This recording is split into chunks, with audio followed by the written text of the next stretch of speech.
여드름 일단 원인이 뭘까? 일단 성인 여드름은 이제 부위가 상관없이 좀 기름이 많이 분비되는 곳 위주로 나타나죠. 위주로 좀 발생한다. 잘 모르시는 여드름에 정말 중요한 역할을 하는 호르몬이 있는데 호르몬이 하나 있거든요. 피지 분비가 늘어나는 게 가장 이제 좁쌀 여드름의 큰 원인인데 호르몬 분비 외에도 피지 분비를 늘리는 여러 가지 상황들이 있거든요.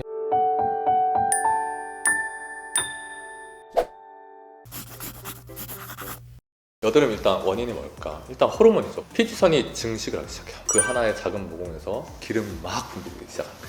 결국 그렇게 되면 이제 우리 모공은 배출이 돼야 돼요. 배출이 돼야 되는데 또 청소년기 어때요? 엄청 또 재생이 빠르잖아요. 엄청 걔네를 많이 만들어내면서 이제 모공을 막는 거예요. 그 여드름균이 막 증식을 하게 되면 얘네 개체수가 많아지면 어떻게 되겠어요? 염증이 생기겠죠. 그런 것들이 이제 반복되는 게 여드름이다. 사춘기 때 발생하는 여드름은 좀 그런 느낌이에요. 처음에는 갑자기 볼에 막 났다가 다 가라앉고 이마로 가서 이마 막 난리 났다가 이마 가라앉고 이제 뭐 다른 부분으로 갔다가 그러면 저희 피지선이 다 증식을 하고 나면 전체적으로 공격이 시작하죠. 난리예요. 힘들어. 그런 좀 특징이 있고 그래서 성인 여드름은 이제 부위가 상관없이 좀 기름이 많이 분비되는 곳 위주로 나타나죠. T존과 나비존 위주로 좀 발생한다. 그리고 턱 부위에 이렇게 마찰이 많이 생기고 그렇게 발생하는 게 좀 있죠. 자, 여드름 치료하면 우리가 크게 두 가지 줄기가 있어요. 막 나고 있는 것들을 좀 가라앉히는 그런 치료가 있고, 두 번째는 여드름이 이제 막 났어요. 이제 그런 상처들이 생기잖아요. 흉터들이 생기고 그 이후에 그런 치료들, 그게 흉터 치료와 여드름 치료로 이렇게 나뉘는 거고, 색소 진단기로 여드름 엄청 많이 나고 있는 분들을 찍어보면 얼굴이 막 반짝반짝 빛나요. 모공 따라서. 그게 이제 여드름균이 가지고 있는 코필린 링이에요. 걔네들은 먹이가 있으면 증식을 하게 되면 그 먹이가 이제 모공 안에 들어있는 면포라는 겁니다. 걔네들이 먹이가 돼서 걔네들이 많아지면 여드름균이 증식을 하게 되고 그 먹이를 없애야죠.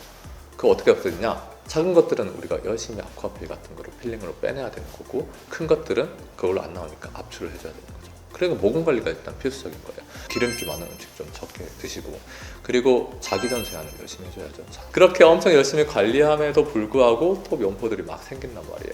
그러면 이제 피지 조절을 해줄 필요가 있다. 그게 이제 먹는 약이 있을 수 있어요. 이소티논이라는 약은 우리가 나이가 좀 어리면 잘 안 먹습니다.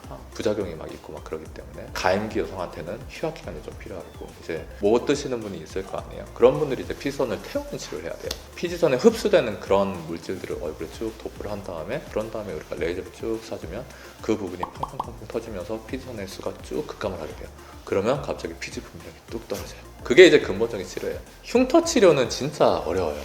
본인의 재생력을 같이 수반하면서 하는 치료가 굉장히 시간이 오래 걸리거든요. 그래서 계속 뭔가 자극을 해줘야 되고 그런 것들이 반응해서 우리 몸이 회복을 하면서 우리 콜라겐을 재생시켜줄 수 있도록 유도를 해야죠. 전통적으로 했던 것들이 프락셀이죠. 이제 요즘 들어서는 이제 좀 더 콜라겐 파우더 같은 것들을 좀 많이 활용하기 시작했죠. 더마샤인 같은 그런 주입비 가지고 진피층에 쭉 넣어주면 거기에서 이제 콜라겐들을 막 형성하면서 이제 주변에서 막 미는 거죠. 미니까 이제 모공들이 딱 줄어드는 거고, 그리고 이제 그 모공을 조준을 해가지고 이제 쏴주는 그런 기계들이 큐어젯 같은, 미라젯 같은 그런 기계들이 있고, 거기는 이제 콜라겐 수화물들을 쭉 넣어서 그 흉터가 있는 부분에 빵빵빵빵 쏴줍니다.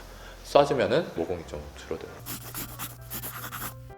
우선 좁쌀 여드름은 말 그대로 피지가 배출되지 못해서 뭉쳐서 생기는 거죠. 피지가 뭉치게 되는 원인은 크게 두 가지거든요. 피지 분비가 너무 많아지거나 아니면 각질이 너무 많이 생겨가지고 배출이 잘 안 돼서 뭉치게 되는 거예요. 실생활에서 피지 분비량이 좀 늘어나는 상황들이 되게 영향을 좀 많이 받는 것 같아요. 그래서 피지 분비를 늘릴 수 있는 것도 요인이 되게 여러 가지가 있는데 첫 번째 중요한 건 호르몬 영향을 많이 받거든요. 피지 분비를 직접적으로 자극시킬 수 있는 게 안드로겐이라는 호르몬이 있어요. 그 다음에 피지 분비를 직접적으로 억제시켜 줄 수 있는 게 에스트로겐 호르몬이 있죠. 여성 호르몬이죠. 그래서 남자들이 사춘기 때 안드로겐 분비량이 늘어나면서 여드름 발생률도 같이 늘어나게 되고요. 여성분들 같은 경우에는 보통 배란기 에스트로겐 농도가 가장 높거든요. 근데 이제 생리 바로 직전에 에스트로겐 농도가 최저가될 때 확실히 여드름도 많이 올라오게 되거든요. 그 다음에 잘 모르시는 여드름에 정말 중요한 역할을 하는 호르몬이 있는데 IGF-1이라고 호르몬이 하나 있거든요. 이 호르몬이 부신과 생식샘에서 안드로겐 분비를 직접 좀 촉진을 시켜서 피지 분비를 늘리기도 하고요. 각질 세포나 피지 세포의 증식을 또 촉진시키기 때문에 각질도 많이 쌓이게 하고 피지 분비도 늘려서 여드름을 또 만들게 하는데 굉장히 중요한 역할을 하거든요.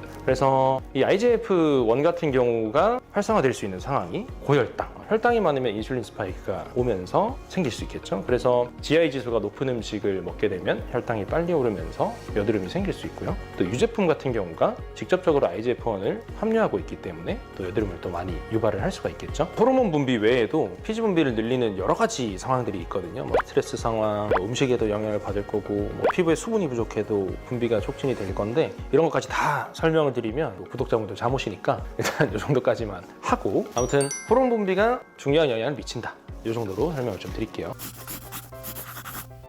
웬만하면 그냥 두시는 걸 더 권유드리긴 하거든요. 압출을 하고 싶은 욕구가 당연히 들어요. 피부에 뭔가 이렇게 생기면은 없애서 매끈하게 만들고 싶고 이런 욕구가 당연히 드는데, 하시게 된다면 반드시 피부에 자극이 덜하게, 염증 반응이 덜 생기는 방향으로 좀 해야겠죠. 그래서 꼭 압출을 하셔야겠다면 꼭 지켜주셔야 될 것들이 몇 가지가 있죠. 우선은 간단하게 필링제 사용하셔가지고 가볍게 각질 제거 한번 해주시고요. 그 다음에 이제 따뜻한 스팀 타올을 얼굴에 좀 대주셔서 모공을 살짝 열어주시고 배출이 용이하게. 그 다음에 압출을 하실 때에도 손으로 하시면 절대 안 되죠. 손으로 하게 되면 필요보다 과하게 압력이 가해지면서 피부에 손상이 생길 수도 있고요. 무엇보다 이제 균이 들어가면서 염증성 여드름으로 발전을 할 수가 있는 거거든요. 그래서 압출하실 때는 꼭 기구를 사용하시는 걸 권장을 드립니다. 근데 이 짜고 싶은 유혹이 생길 때 방금 제가 말씀드린 과정을 다 하실 수 있는 분이 몇 분이나 있겠어요. 그냥 당장 손 대가지고 없애버리고 싶은데, 그럴 때에는 진짜 다른 거는 다 안 하더라도 손은 꼭 손소독제로 반드시 씻고 압출을 하셔야지 거기에 균이 오히려 증식하게 되는 그런 불상사가 생기지 않겠죠. 그리고 압출하시고 나서는 반드시 재생 연고를 발라주신다거나 아니면 습윤 테이프를 붙여줘서 외부 감염으로부터 피부를 보호해 주신다거나 하시는 게 좋겠죠. 좁쌀 여드름 집에서 잘못 압출하셨다가 오히려 피부에 더 염증 생기고 상처로 남는 경험이 다들 있으실 거거든요. 그래서 무리해서 제거하는 것을 권유드리진 않지만 꼭 제거를 집에서 하셔야겠다면 방금 말씀드린 부분들 지켜서 해주시는 게 도움이 많이 되실 겁니다.